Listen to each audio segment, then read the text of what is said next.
Hello everyone, welcome to the Merchant Seaman community where men and women are not alone at sea because the Merchant Seaman community is here for he or she.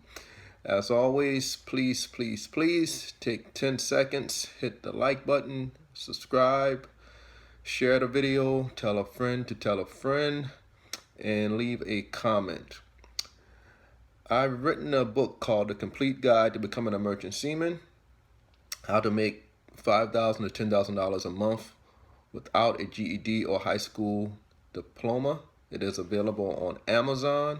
The link for it will be down in the description. Thank you in advance for your support. When you purchase the book, please write a review and leave a 5-star rating. Also, if you would like to pick up any Merchant Seaman Community t-shirts, the link for that will also be down in the description. In today's video, we'll be talking about the SIU's apprenticeship program, phase 1. There is actually 5 phases to the program, but in this video we'll only be discussing phase 1. But I will give a brief summary of all 5 phases.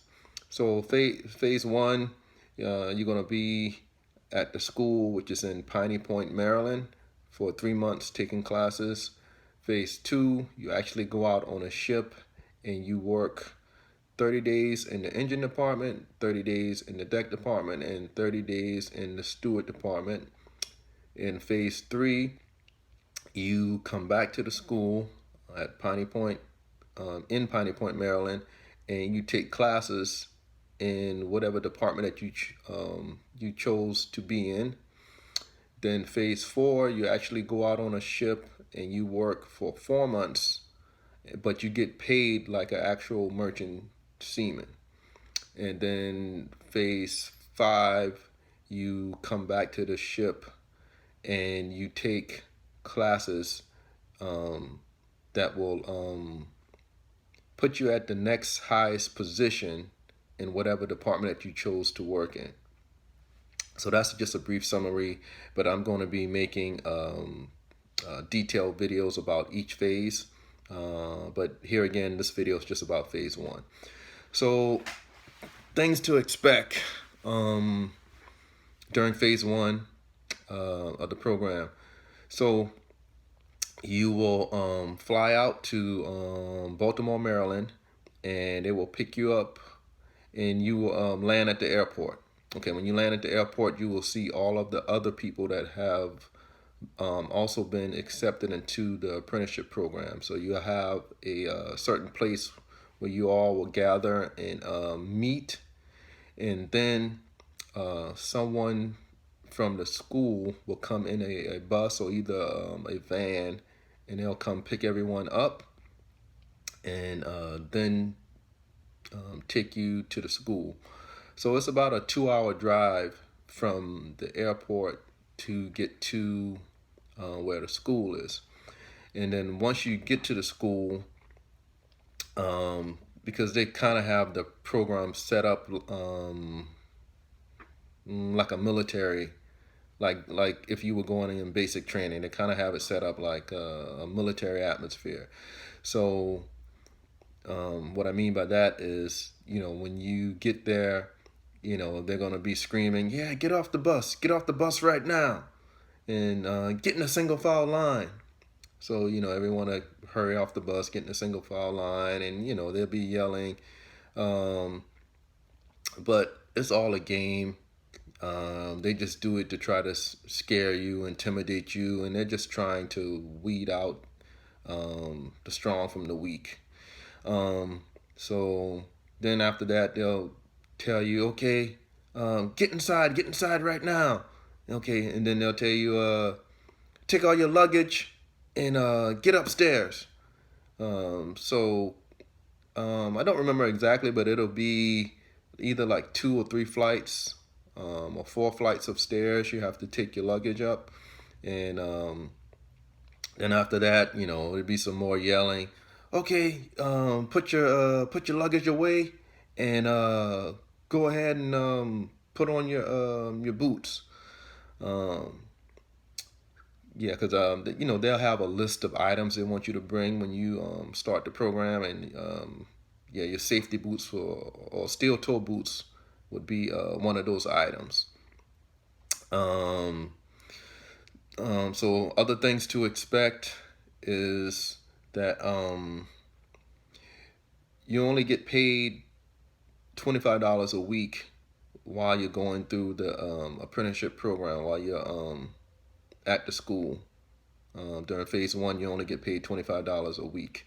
Now you can pick up other jobs, and each additional job will pay you an additional $25. So, for example, you could be a gate guard.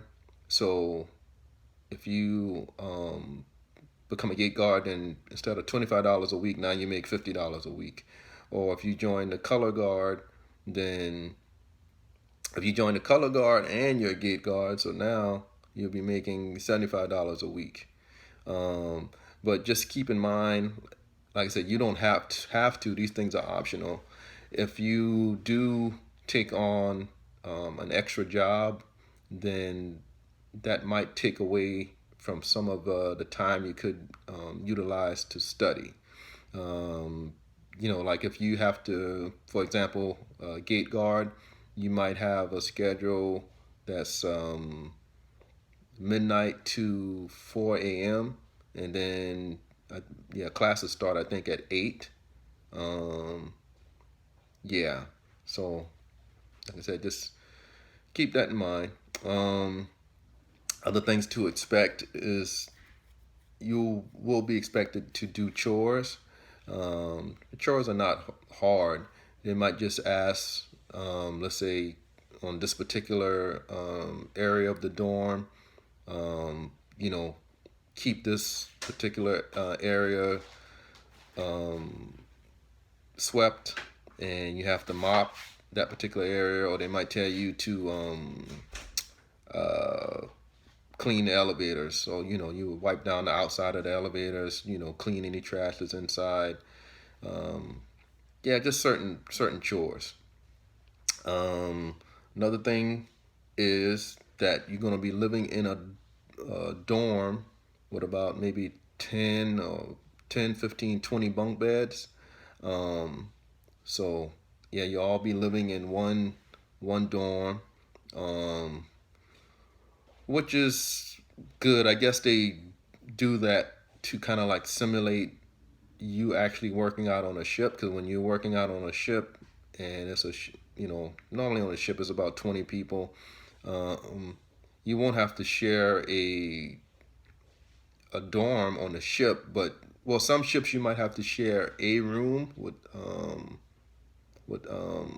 one person, but that's normally like a cruise ship. But outside of a cruise ship, you shouldn't have to share a room with anyone. For the most part, you have your own room. Sometimes you might have a room and you both have to. It'll be a bathroom, which we call a bathroom, a head on the ship. It might have a head in the middle, and then your room on one side, and his or her room on the other side. But anyway, they do that to kind of get you a feel. Like when you're out on a ship, you're going to be working with people from, you know, all different ages, all different ethnic groups, all different backgrounds. So um, while you're at the school living in a dorm, you kind of get an idea of what it might be like to work out on a ship with, like I said, a lot of different personalities and things like that. So they'll also expect for you, they'll show you how they want you to make your bed every day. So it'll be a certain way you have to make your bed and fold your sheets and covers on the bed. Um, let's see, what else? They will, oh, when you go, when you leave the dorm room and you're going to your classes every day, you will have to march to class as a group. Um, so like when you go to the program, you'll be given a class number. Like you might be class 882. Okay, so when it's time to go to school, and class 882 as a group will march to class, and then you have to sing a cadence when you go to class.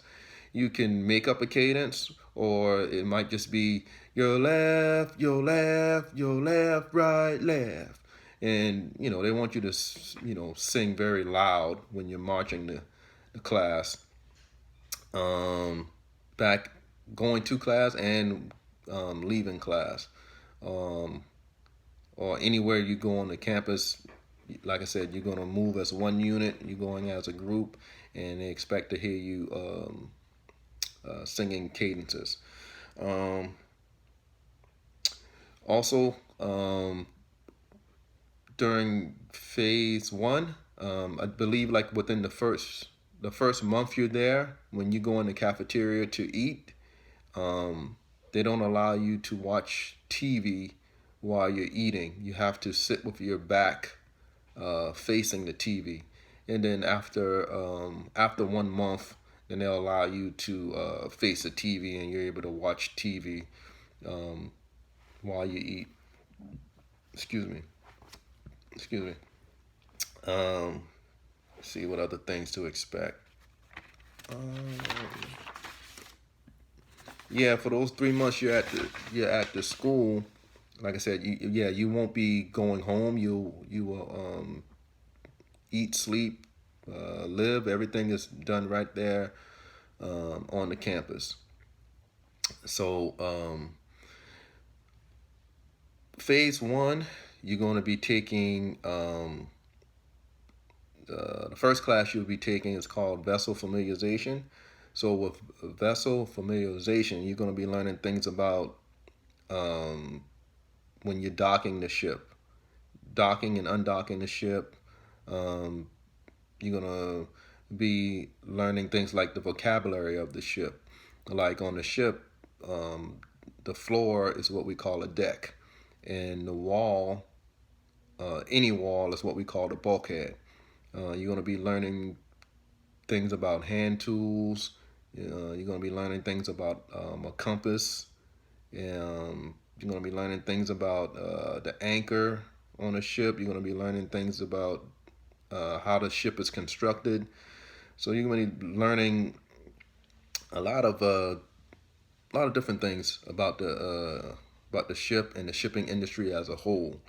So you'll do that for about 2 weeks, and then you'll take a test. And if you pass the test, then you continue on in the program. If you fail the test, it's not the end of the world. I think they give you 2 more tries to pass the test. But as long as you pay attention in class, you do the quizzes they give you, or homework, you should be just fine. Then after those 2 weeks, I don't remember exactly like which order they do it, but anyway, so for 2 weeks you take vessel familiarization. For 1 week you're going to be taking a class about sexual harassment, which is pretty self-explanatory, and social responsibility. Social responsibility is all about being respectful of your shipmates, and like for example, you can't make comments like yeah, I don't like Muslims, because one of your shipmates, he might be Muslim. One of your shipmates might be a female, so you can't make comments like women can't do what men do. So yeah, that's kind of all of what social responsibility, what that class is about. Then you're going to have 1 week where you are going through a lifeboat class and water survival class. So in lifeboat class, You're going to be learning like the different types of lifeboats that you might see out on a ship, and you'll be learning things as far as how to, if you have to abandon ship, you'll be learning how to lower the lifeboat for people, for everyone to board onto the lifeboat, and then how to lower the lifeboat all the way to the sea, and things like that. Also, um, with the lifeboat class, you'll be learning about life rafts as well. Like if you can't get to the lifeboat, then you'll learn about the life rafts. With the water survival, you'll be doing things like or learning things like how to properly put on a life jacket. You'll be asked to get up on a diving board and jump in the 9-foot section of the pool. To have a pool there, and you just have to float back to the top. And then you'll be doing things like they want to see, okay, after you've jumped into the 9-foot section of the pool with your life jacket, you float back to the top, and then they want to see if you can swim to the life raft, and if need be, they want to see if you can turn the life raft. Let's say if the life raft is upside down, they want to see if you can turn it right side up. Yeah, something like that. And you don't have to know how to swim, because I don't know how to swim, but as long as you know how to, like I said, put on your life jacket, and like I said, the life jacket, you're not going to drown with a life jacket as long as you know how to, swim or make your way to the life raft. Then that's kind of all they want to see. They might also ask you to swim from one end of the pool to the other end, but for someone like me who cannot swim, then they might just ask you, instead of going lengthwise, at least they want to see if you can be able to float um, um, from one section of the pool to the other section of the pool widthwise. Yeah, you don't have to go all the way the whole length, but if you can just go from one end to the other end, then yeah, that's kind of all they want to see. Then you're going to be taking classes about basic firefighting. So basic firefighting, you're going to be learning things like the different type of fire extinguishers. They have fire extinguishers that are made to put out like paper or wood fires. They have fire extinguishers that are used to put out electronics. They have fire extinguishers used to put out like grease fires or flammable liquid fires. You'll also be learn how to put on a fireman suit, and you'll learn how to put on they call it a self-contained breathing apparatus. You'll be able to look pretty much the same thing that firemen use, put on oxygen, where you'll be able to still breathe if in the event that it's a fire. So yeah, you'll learn how to put those on and how to turn it on and use it properly. You'll learn how to actually, yeah, you and your class will actually put out a fire inside of a building, and you will put out a fire on a helicopter. They have like a helicopter that they put on fire, and then you take the water hose and put out the fire on the helicopter. Yeah. You'll also be taking classes in CPR. and you'll CPR and first aid, and then you'll take a class um, called vessel ops. So vessel ops is just short for vessel operations.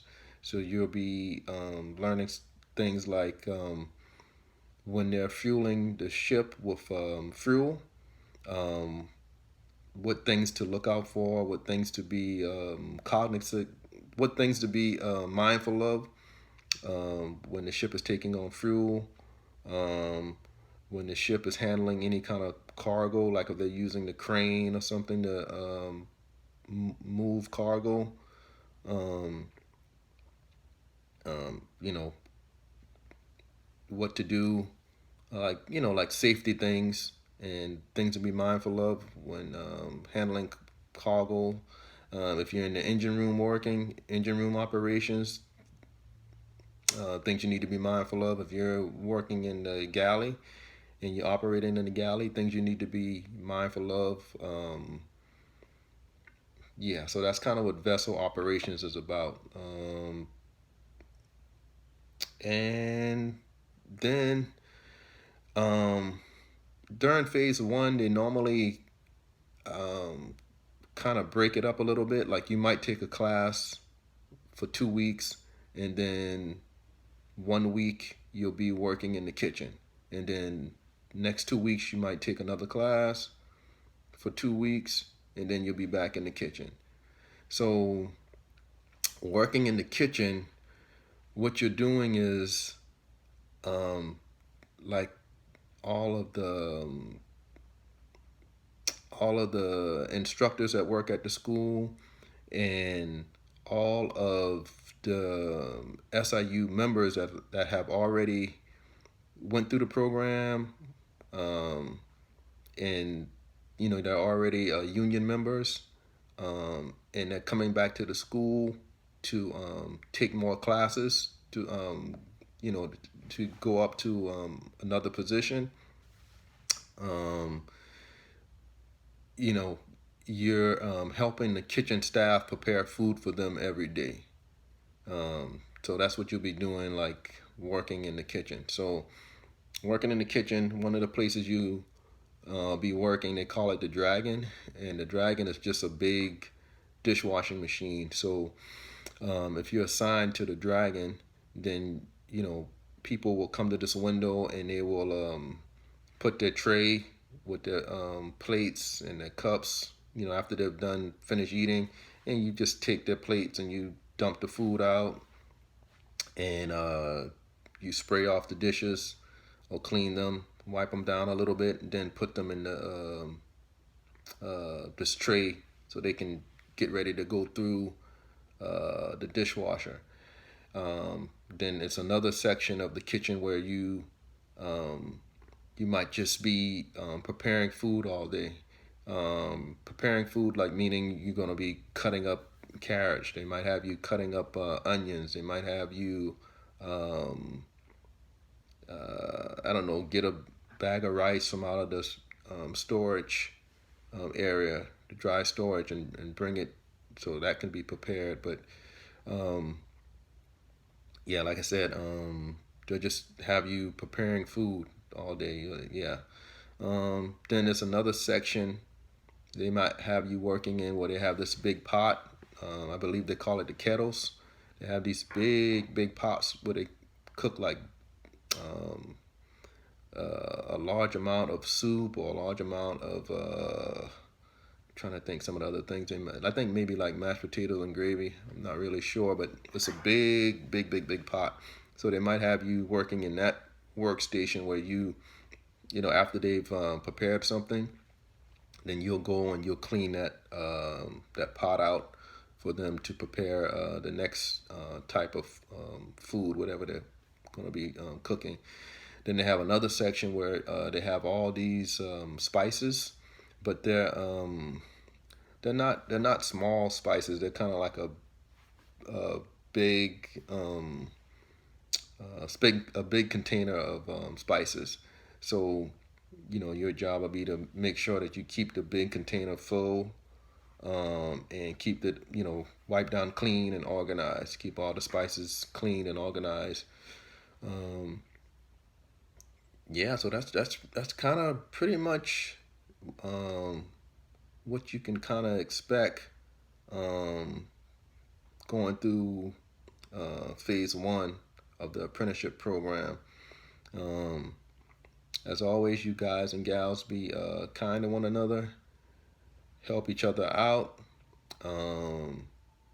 Take care. See you in the next video.